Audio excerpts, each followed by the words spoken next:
ಜೀವನದಲ್ಲಿ ಒಂದ್ ಸಲ ಆದ್ರೂ ಅವಮಾನ ಇನ್ಸಲ್ಟ್ ಅಂತೂ ಆಗೇ ಇರುತ್ತೆ. ಮತ್ತೆ ಕೆಲವೊಂದ್ಸಲ ಜೀವನದಲ್ಲಿ ಅಂತಹ ಜನರನ್ನ ಎದುರಿಸಬೇಕಾಗುತ್ತೆ. ನಮ್ಮನ್ನ ಅವಮಾನ ಇನ್ಸಲ್ಟ್ ಮಾಡ್ತಾರೆ, ನಮ್ಮ ವ್ಯಕ್ತಿತ್ವವನ್ನು ಇಷ್ಟಪಡೋದಿಲ್ಲ, ಮತ್ತೆ ನಮ್ಮನ್ನ ಕೀಳಾಗಿ ನೋಡುವ ಅವಕಾಶವನ್ನು ಬಿಡೋದಿಲ್ಲ. ಅದಕ್ಕೆ ಆಚಾರ್ಯ ಚಾಣಕ್ಯ ಒಂದ್ ಮಾತು ಹೇಳ್ತಾರೆ, ಇಂಥವರಿಗೆ ತಮ್ಮ ತಪ್ಪು ತಮ್ಮ ಕೊರತೆ ತಮಗೆ ಕಾಣಿಸೋದಿಲ್ಲ, ಆದ್ರೆ ಬೇರೆಯವರ ಸಣ್ಣ ಪುಟ್ಟ ತಪ್ಪು ಬೇರೆಯವರ ಸಣ್ಣ ಪುಟ್ಟ ಕೊರತೆ ಕಾಣಿಸುತ್ತೆ ಅಂತಾರೆ. ಇದರಿಂದ ಅವರು ತಮ್ಮನ್ನ ಸರಿ ಮತ್ತು ಎದುರಿನ ವ್ಯಕ್ತಿಯದೇ ತಪ್ಪು ಅಂತ ತೋರಿಸುವ ಪ್ರಯತ್ನ ಪಡ್ತಾರೆ ಅಂತಾರೆ. ನಿಮ್ಮ ಅಕ್ಕಪಕ್ಕ ಕೂಡ ಇಂತಹ ಸುಮಾರು ಜನ ಇರಬಹುದು. ನೀವು ಅಳೋದನ್ನ, ನೀವು ಬೇಜಾರದಲ್ಲಿ ಇರೋದನ್ನ, ಮತ್ತೆ ನೀವು ಯಾವಾಗ್ಲೂ ದುಃಖದಲ್ಲಿ ಇರೋದನ್ನ ನೋಡಲು ತುಂಬಾ ಇಷ್ಟಪಡ್ತಾರೆ. ಅದನ್ನೆಲ್ಲ ಮಾಡಲು ಅವರ ಬಳಿ ಬೇರೆ ದಾರಿ ಉಳಿಯದೇ ಇದ್ದಾಗ ಅವರು ಇಂಡೈರೆಕ್ಟ್ಲಿ ಪ್ರಯತ್ನ ಪಡ್ತಾರೆ ನಿಮ್ಮ ಇನ್ಸಲ್ಟ್ ಮಾಡಲು. ಯಾಕಂದ್ರೆ ಅವರ ಬಳಿ ಕೇವಲ ಒಂದೇ ದಾರಿ ಇರುತ್ತೆ, ನಿಮ್ಮನ್ನ ಇನ್ಸಲ್ಟ್ ಮಾಡೋದು, ನಿಮ್ಮನ್ನ ಡಿಮೋಟಿವೇಟ್ ಮಾಡೋದು. ಅವರ ಉದ್ದೇಶ ಕೇವಲ ಇದೇ ಆಗಿರುತ್ತೆ. ಆದರೆ ಸಮಸ್ಯೆ ಇರೋದು ಒಳ್ಳೆಯ ಜನರಿಗೆ ಇಂತಹ ಟಾಕ್ಸಿಕ್ ಜನರ ಜೊತೆ ಹೇಗೆ ವ್ಯವಹರಿಸಬೇಕು ಅನ್ನೋದು ಗೊತ್ತೇ ಇರೋದಿಲ್ಲ. ಹಾಗಿದ್ರೆ ಜನ ನಿಮಗೂ ಅವಮಾನ ಮಾಡ್ತಾ ಇದ್ರೆ, ಇನ್ಸಲ್ಟ್ ಮಾಡ್ತಾ ಇದ್ರೆ, ನಿಮ್ಮ ಬಗ್ಗೆ ಟೀಕೆ ಮಾಡ್ತಾ ಇದ್ರೆ, ನಿಮ್ಮನ್ನ ಕೀಳಾಗಿ ನೋಡ್ತಾ ಇದ್ರೆ, ನಿಮ್ಗೂ ಕೂಡ ಇಂಥವರಿಗೆ ಉತ್ತರಿಸುವ ಕಲೆ ಗೊತ್ತಿರಲೇಬೇಕು. ಇಲ್ಲ ಅಂದ್ರೆ ಜನ ನಿಮ್ಮನ್ನ ಪ್ರತಿ ಕ್ಷಣ ಅವಮಾನ ಇನ್ಸಲ್ಟ್ ಮಾಡ್ತಾನೆ ಇರ್ತಾರೆ, ಮತ್ತೆ ನಿಮ್ಮನ್ನ ಉಪಯೋಗನೂ ಮಾಡ್ಕೋತಾರೆ. ಹಾಗಿದ್ರೆ ಇವತ್ತಿನ ವಿಡಿಯೋದಲ್ಲಿ ತಿಳಿಯೋಣ, ನಿಮ್ಮನ್ನ ಯಾರಾದ್ರೂ ಅವಮಾನ ಮಾಡ್ತಾ ಇದ್ರೆ, ಯಾರಾದ್ರೂ ನಿಮ್ಮನ್ನ ಕೀಳಾಗಿ ನೋಡುವ ಪ್ರಯತ್ನ ಪಡ್ತಾ ಇದ್ರೆ ಅಂತವರ ಜೊತೆ ಹೇಗೆ ವ್ಯವಹರಿಸಬೇಕು ಅನ್ನೋದನ್ನ ತಿಳಿಯೋಣ. ಯಾಕಂದ್ರೆ ನಿಮ್ಮ ಮೇಲೆ ನಿಮ್ಮ ಸೆಲ್ಫ್ ಕಾನ್ಫಿಡೆನ್ಸ್ ಮತ್ತೆ ನಿಮ್ಮ ಸೆಲ್ಫ್ ರೆಸ್ಪೆಕ್ಟ್ ಜಾಸ್ತಿ ಆಗ್ಬೇಕು. ಅದಕ್ಕಾಗಿ ಇವತ್ತಿನ ವಿಡಿಯೋದಲ್ಲಿ ನಾನು ನಿಮ್ಗೆ 4 ಪಾಯಿಂಟ್ಸ್ ಗಳನ್ನ ಹೇಳ್ತೀನಿ. ಇದರಿಂದ ನೀವು ನಿಮ್ಮ ಇನ್ಸಲ್ಟ್ ಮಾಡುವವರ ಉದ್ದೇಶವನ್ನು ತಡಿಬಹುದು ಮತ್ತೆ ಅವರಿಗೆ ಸರಿಯಾದ ಉತ್ತರನೂ ಕೊಡಬಹುದು. Point number 1, don't express your anger. ಇದು ತುಂಬಾ ಇಂಪಾರ್ಟೆಂಟ್ ಮತ್ತೆ ಮೊದಲ ಸ್ಟೆಪ್ ಕೂಡ ಆಗಿದೆ. ಇದನ್ನ ನೀವು ಫಾಲೋ ಮಾಡಲೇಬೇಕು. ಫಾರ್ ಎಕ್ಸಾಂಪಲ್, ಯಾರೋ ನಿಮ್ಮನ್ನ ಅವಮಾನ ಮಾಡ್ತಾ ಇದ್ದಾರೆ ಅನ್ಕೊಳ್ಳಿ, ಆಗ ನೀವು ಕೂಡ ಅವರ ಮೇಲೆ ಕೋಪ ಮಾಡ್ತೀರಾ. ಆದ್ರೆ ಇದೇ ನಾವು ಮಾಡುವ ಬ್ಯಾಡ್ ರೆಸ್ಪಾನ್ಸ್ ಆಗಿರುತ್ತೆ. ಯಾಕಂದ್ರೆ ಎದುರಿನ ವ್ಯಕ್ತಿಯ ಉದ್ದೇಶ ಇದೇ ಆಗಿರುತ್ತೆ, ನೀವು ಕೋಪ ಮಾಡ್ಕೋಬೇಕು, ನೀವು ಬೇಜಾರ್ ಮಾಡ್ಕೋಬೇಕು ಎಂದು. ಆದ್ರೆ ನೀವು ಆ ಸಮಯದಲ್ಲಿ ರೆಸ್ಪಾನ್ಸ್ ಮಾಡಬಾರ್ದು. ಯಾಕಂದ್ರೆ ಈ ರೀತಿ ಮಾಡೋದ್ರಿಂದ ನೀವು ನಿಮ್ಮ ಅವಮಾನವನ್ನು ಅಕ್ಸೆಪ್ಟ್ ಮಾಡಿದಂತಾಗುತ್ತೆ. ಮತ್ತೆ ಕೋಪದಲ್ಲಿ ರೆಸ್ಪಾನ್ಸ್ ಮಾಡೋದ್ರಿಂದ ಎದುರಿನ ವ್ಯಕ್ತಿಗೆ ಇನ್ನೂ ಖುಷಿ ಆಗುತ್ತೆ. ಯಾಕಂದ್ರೆ ಅವರಿಗೆ ಇದೇ ಬೇಕಾಗಿರುತ್ತೆ, ನೀವು ಕೋಪ ಮಾಡ್ಕೋಬೇಕು, ನೀವು ಬೇಜಾರ್ ಮಾಡ್ಕೋಬೇಕು ಅನ್ನೋದು. ನೋಡಿ, ನೀವು ಕೋಪದಿಂದ ವರ್ತನೆ ಮಾಡಿದ್ದಾಗ ಆ ವ್ಯಕ್ತಿಗೆ ಗೊತ್ತಾಗುತ್ತೆ ನೀವು ಕೂಡ ಅವರ ಲೆವೆಲ್ ಮೇಲೆ ಬಂದಿದ್ದೀರಾ ಅನ್ನೋದು. ಮತ್ತೆ ಕೋಪದಲ್ಲಿ ನಿಮ್ಮ ಇಮೋಷನ್ಸ್ ಗಳ ಕಂಟ್ರೋಲ್ ಆತನ ಕೈನಲ್ಲಿ ಹೋಗುತ್ತೆ. ಅದಕ್ಕೆ ಕೋಪ ಮಾಡ್ಕೋಬೇಡಿ, ಕೋಪವನ್ನು ಎಕ್ಸ್ಪ್ರೆಸ್ ಮಾಡಬೇಡಿ. ಹಾಗಿದ್ರೆ ಏನ್ ಮಾಡಬೇಕು ಅನ್ನೋದನ್ನ ಒಂದು ಕಥೆಯ ಮುಖಾಂತರ ತಿಳಿಯೋಣ. ಒಂದು ಊರಲ್ಲಿ ಒಬ್ಬ ವ್ಯಕ್ತಿ ಇದ್ದ. ಆತನ ಅನಿಸಿಕೆ ಆಗಿತ್ತು, ಎಲ್ಲ ಸಾಧುಗಳು ಸನ್ಯಾಸಿಗಳು ಮೋಸ ವಂಚನೆ ಮತ್ತೆ ಕೇವಲ ಸುಳ್ಳು ಹೇಳ್ತಾರೆ ಅಂತ ಅನ್ಕೊಂಡು ಅವರನ್ನ ದ್ವೇಷಿಸ್ತಾ ಇದ್ದ. ಒಂದು ದಿನ ಅವನ ಮನೆ ಹತ್ರ ಒಬ್ಬ ಸಾಧು ತನ್ನ ಶಿಷ್ಯರೊಂದಿಗೆ ಕೂತಿದ್ದ. ಆಗ ಆ ವ್ಯಕ್ತಿ ಕೋಪದಲ್ಲಿ ಆ ಸಾಧುವಿನ ಬಳಿ ಬಂದು ಆ ಸಾಧುವಿಗೆ ಹೇಳ್ತಾನೆ, ನಿಮ್ಮಂತವರಿಗೆ ಬುದ್ಧಿವಾದ ಹೇಳುವ ಯಾವ ಹಕ್ಕು ಇಲ್ಲ, ನೀವೆಲ್ಲ ಮೋಸ ವಂಚನೆ ಮಾಡೋರು. ಇನ್ನು ಅನೇಕ ಶಬ್ದಗಳನ್ನ ಬಳಸಿ ಆ ಸಾಧುವಿಗೆ ಬೈತಾನೆ. ಆದ್ರೆ ಆ ಸಾಧು ಸಮಾಧಾನವಾಗಿ ಆ ವ್ಯಕ್ತಿಯ ಮಾತುಗಳನ್ನ ಕೇಳ್ತಾ ನಗ್ತಾರೆ. ಆದ್ರೆ ಮರಳಿ ಆ ವ್ಯಕ್ತಿಗೆ ಏನು ಅನ್ನೋದಿಲ್ಲ.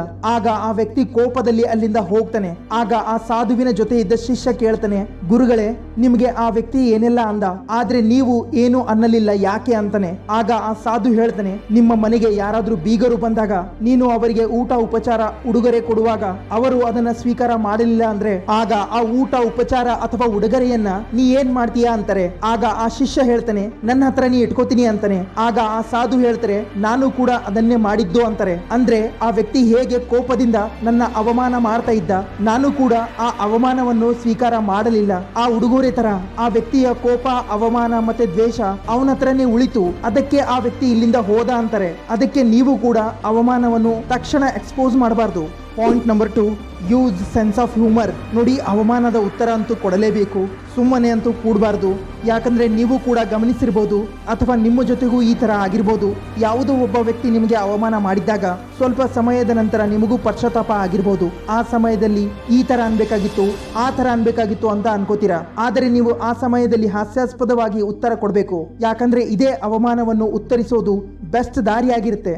ಫಾರ್ ಎಕ್ಸಾಂಪಲ್, 2 ಜನ ಓವರ್ ವೇಟ್ ಇರುವಂತಹ ಫ್ರೆಂಡ್ಸ್ ಒಂದು ಪಾರ್ಟಿಯಲ್ಲಿ ಹೋಗಿರ್ತಾರೆ. ಅಲ್ಲಿ ಅವರ ದೇಹವನ್ನು ನೋಡಿ ತುಂಬಾ ಜನ ಅವರಿಗೆ ಅವಮಾನ ಮಾಡ್ತಾ ಇರ್ತಾರೆ. ಇನ್ನು ಕೆಲವೊಬ್ರು ಆನೆ ಬಂತು ಆನೆ ಅಂತಾರೆ. ಹೀಗಿರುವಾಗ ಅವರಿಬ್ಬರು ಬೇರೆ ಬೇರೆ ರೀತಿಯಲ್ಲಿ ರಿಯಾಕ್ಟ್ ಮಾಡಿದ್ರು. ಒಬ್ಬ ಗೆಳೆಯ ಕೋಪದಿಂದ ಉತ್ತರಿಸಿದ, ನಿಮ್ಮ ಮನೆಯಲ್ಲಿ ಊಟ ಮಾಡ್ತೀನಾ ಅಂತ ಕೇಳ್ತಾನೆ. ಇನ್ನೊಬ್ಬ ಗೆಳೆಯ ನಗ್ತಾ ಹೇಳ್ತಾನೆ, ಹೌದು ಗುರು, ಇತ್ತೀಚೆಗೆ ಸ್ವಲ್ಪ ಜಾಸ್ತಿ ಊಟ ಮಾಡ್ತಾ ಇದ್ದೀನಿ, ಇದರಿಂದ ವೇಟ್ ಸ್ವಲ್ಪ ಜಾಸ್ತಿ ಆಗಿದೆ, ಆದ್ರೆ ತೊಂದರೆ ಏನಿಲ್ಲ, ನಾ ಜಿಮ್ ಹೋಗ್ತಾ ಇದ್ದೀನಿ, ವೇಟ್ ಕಡಿಮೆ ಆಗುತ್ತೆ ಅಂತಾನೆ. ಇದೇ ತರ ನೀವು ಕೂಡ ಸಮಾಧಾನವಾಗಿ ಉತ್ತರ ಕೊಡಬೇಕು. Point number 3, the wisest response. ಈಗ ಕೆಲವೊಬ್ಬರಿಗೆ ಅನಿಸ್ತಾ ಇರ್ಬೋದು, ನಮ್ಮ ಸೆನ್ಸ್ ಆಫ್ ಹ್ಯೂಮರ್ ಸರಿಯಾಗಿ ಇಲ್ಲ ಅನ್ನೋರು ಏನ್ ಮಾಡಬೇಕು, ಅಥವಾ ಒಬ್ಬ ಅಪರಿಚಿತ ವ್ಯಕ್ತಿ ನಮ್ಮನ್ನ ಅವಮಾನ ಮಾಡ್ತಾ ಇದ್ರೆ ಅಂತಹ ಪರಿಸ್ಥಿತಿಯಲ್ಲಿ ಏನ್ ಮಾಡಬೇಕು ಅಂದ್ರೆ, ನಮ್ಮ ಸೆನ್ಸ್ ಆಫ್ ಹ್ಯೂಮರ್ ಸರಿಯಾಗಿ ಇಲ್ಲ ಅನ್ನೋರು ಅಥವಾ ಒಬ್ಬ ಅಪರಿಚಿತ ವ್ಯಕ್ತಿ ನಿಮ್ಮನ್ನ ಕ್ರಿಟಿಸೈಸ್ ಮಾಡ್ತಾ ಇದ್ರೆ ಅಂತವರಿಗೆ ನಗ್ತಾ ಕೇವಲ ಒಂದು ಥ್ಯಾಂಕ್ಸ್ ಹೇಳಿ. ನಿಮಗೆ ಒಳಗಿನಿಂದ ಎಷ್ಟೇ ಕೋಪ ಬರಲಿ ಅದನ್ನ ಪಕ್ಕಕ್ಕೆ ಇಟ್ಟು ಕೇವಲ ಒಂದು ಧನ್ಯವಾದ ಹೇಳಿ. ಇದರಿಂದ ಎದುರಿನ ವ್ಯಕ್ತಿಗೆ ಡೈರೆಕ್ಟ್ಲಿ ಒಂದು ಮೆಸೇಜ್ ಹೋಗುತ್ತೆ, ನಿಮ್ಮ ಜೀವನದಲ್ಲಿ ಬೇರೆಯವರ ಮಾತಿಗೆ, ಬೇರೆಯವರ ಒಪಿನಿಯನ್ಸ್ ಗಳಿಗೆ ಬೆಲೆ ಇಲ್ಲ ಅಂತ ಗೊತ್ತಾಗುತ್ತೆ. ಈ ರೀತಿ ಮಾಡೋದ್ರಿಂದ ಆ ವ್ಯಕ್ತಿ ಸುಮ್ಮನೆ ಕೂತ್ಕೋತಾನೆ, ಮತ್ತೆ ಮುಂದೆ ಮಾತು ಕೂಡ ಆಡೋದಿಲ್ಲ. For example, Ratan Tata. ಈ ವಿಷಯ ನಿಮ್ಮೆಲ್ಲರಿಗೂ ಗೊತ್ತಿರಬಹುದು. 1998ರಲ್ಲಿ ಲಾಂಚ್ ಆಗಿದ್ದ ಟಾಟಾ ಇಂಡಿಕಾ ಕೆಲವೊಂದು ಕಾರಣಗಳಿಂದ ಫೇಲ್ ಆಗಿತ್ತು. ಮತ್ತೆ ಅದನ್ನ ಮಾರಾಟ ಮಾಡಲು sir Ratan Tata Ford company ಹತ್ರ ಹೋಗ್ತಾರೆ. ಆದ್ರೆ ಆಗ ಇದ್ದ ಫೋರ್ಡ್ ಕಂಪನಿಯ chairman bill Ford sir Ratan Tata ಅವರಿಗೆ ಅವಮಾನ ಮಾಡ್ತಾ ಹೇಳ್ತಾನೆ, ನಿಮಗೆ ಪ್ಯಾಸೆಂಜರ್ ವೆಹಿಕಲ್ ಬಗ್ಗೆ ಮಾಹಿತಿನೇ ಇಲ್ಲ ಅಂದ್ರೆ ನೀವು ಯಾಕೆ ಇದನ್ನ ತಯಾರಿಕೆ ಮಾಡಿದ್ರಿ? ನಾವು ಇದನ್ನ ಖರೀದಿ ಮಾಡಿ ನಿಮ್ಮ ಮೇಲೆ ಒಂದು ಉಪಕಾರ ಮಾಡ್ತಾ ಇದೀವಿ, ಇದನ್ನ ಒಂದು ಉಪಕಾರ ಅಂತ ತಿಳ್ಕೊಳ್ಳಿ ಅಂತಾನೆ. ಈ ಮಾತು ಕೇಳಿ ಸರ್ ರತನ್ ಟಾಟಾ ಕೇವಲ ಒಂದು ಥ್ಯಾಂಕ್ಸ್ ಹೇಳಿ ಆ ಡೀಲ್ ಇಗ್ನೋರ್ ಮಾಡಿ ಅಲ್ಲಿಂದ ವಾಪಸ್ ಬರ್ತಾರೆ. ಆ ಸಮಯದಲ್ಲಿ ಬೇರೆ ಯಾರೇ ಆ ಸ್ಥಾನದಲ್ಲಿ ಇದ್ದಿದ್ರೆ ವಾದ ವಿವಾದ ಮಾಡ್ತಾ ಇದ್ರು, ತಾನೇ ಸರಿ ಎಂದು ಪ್ರೂಫ್ ಮಾಡುವ ಪ್ರಯತ್ನ ಪಡ್ತಾ ಇದ್ರು. ಆದ್ರೆ ಸರ್ ರತನ್ ಟಾಟಾ ಹಾಗೆ ಮಾಡಲಿಲ್ಲ. ಯಾವುದೋ ಒಬ್ಬ ಅಪರಿಚಿತ ವ್ಯಕ್ತಿ ಸರ್ ರತನ್ ಟಾಟಾ ಅವರಿಗೆ ಅಪಮಾನ ಮಾಡ್ದ, ಆದ್ರೆ ಸರ್ ರತನ್ ಟಾಟಾ ಅವನ ಮಾತಿಗೆ ಇಗ್ನೋರ್ ಮಾಡಿ ತಮ್ಮ ಕೆಲಸ ತಾವು ಮಾಡ್ತಾ ಹೋದ್ರು. ಟಾಟಾ ಇಂಡಿಕಾನ ಕೊರತೆಗಳನ್ನ ನಿವಾರಣೆ ಮಾಡ್ತಾ ಹೋದ್ರು. ನಂತರ ಟಾಟಾ ಇಂಡಿಕಾ V2 ಲಾಂಚ್ ಮಾಡಿದ್ರು. ಅದು ಮಾರ್ಕೆಟ್ ನಲ್ಲಿ ಸೂಪರ್ ಹಿಟ್ ಆಯ್ತು. ಅದಕ್ಕೆ ನೀವು ಕೂಡ ಅಂತಹ ಸಮಯದಲ್ಲಿ ತಾಳ್ಮೆಯಿಂದ ಉತ್ತರ ಕೊಡಬೇಕು. ನೋಡಿ, ಯಾವುದೋ ಒಬ್ಬ ಅಪರಿಚಿತ ವ್ಯಕ್ತಿ ನಿಮ್ಮನ್ನ ಅವಮಾನ ಮಾಡ್ತಾ ಇದ್ರೆ ನೀವು ಅವರನ್ನ ಇಗ್ನೋರ್ ಮಾಡಿ ನಿಮ್ಮ ಕೆಲಸ ನೀವು ಮಾಡ್ತಾ ಹೋಗಿ. Point number 4, accept the positive portion. ನೋಡಿ, ಕೆಲವೊಬ್ರು ನಮ್ಮ ಜೀವನದಲ್ಲಿ ಇಂತಹ ಜನ ಕೂಡ ಇರ್ತಾರೆ.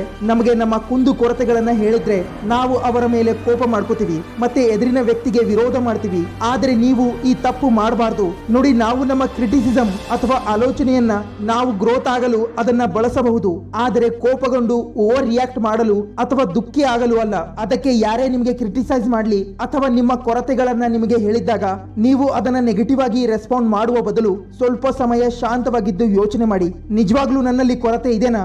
ಒಂದ್ ವೇಳೆ ಇದ್ರೆ ನಾ ಅದನ್ನ ಇಂಪ್ರೂವ್ ಮಾಡ್ಕೋಬೇಕು, ಮತ್ತೆ ಎದುರಿನ ವ್ಯಕ್ತಿಗೆ ಥ್ಯಾಂಕ್ಸ್ ಹೇಳಬೇಕು. ಯಾಕಂದ್ರೆ ಆತ ನನ್ನ ಗಮನ ನನ್ನ ಕೊರತೆಗಳ ಮೇಲೆ ತಂದಿದ್ದಕ್ಕೆ. ಇದೇ ಒಂದು ಎಲ್ಲಕ್ಕಿಂತ ದೊಡ್ಡ ಕ್ವಾಲಿಟಿ ಆಗಿರುತ್ತೆ ಒಬ್ಬ ಬುದ್ಧಿವಂತ ವ್ಯಕ್ತಿದ್ದು. ಅದಕ್ಕೆ ನಿಮ್ಮ ಗುರು ಹಿರಿಯರು ಅಥವಾ ನಿಮ್ಮವರು ನಿಮಗೆ ಏನಾದ್ರೂ ಅಂದ್ರೆ ಬೈದ್ರೆ ಅದರ ಬಗ್ಗೆ ಯೋಚನೆ ಮಾಡ್ತಾ ಕುತ್ಕೋಬೇಡಿ. ಹಿರಿಯರು ಹೇಳೋದೆಲ್ಲ ಒಳ್ಳೆಯದಕ್ಕೆ ಅಂತ ತಿಳ್ಕೊಳ್ಳಿ, ಅದರ ಪಾಸಿಟಿವ್ ಸೈಡ್ ಅನ್ನ ನೋಡಿ, ಮತ್ತೆ ನಿಮ್ಮನ್ನ ನೀವು ಇಂಪ್ರೂವ್ ಮಾಡ್ಕೊಳ್ಳಿ. ಸೊ ಫ್ರೆಂಡ್ಸ್, ಇದಾಗಿತ್ತು ಅವಮಾನವನ್ನು ಉತ್ತರಿಸುವ ಸಿಂಪಲ್ ಆದ ದಾರಿ.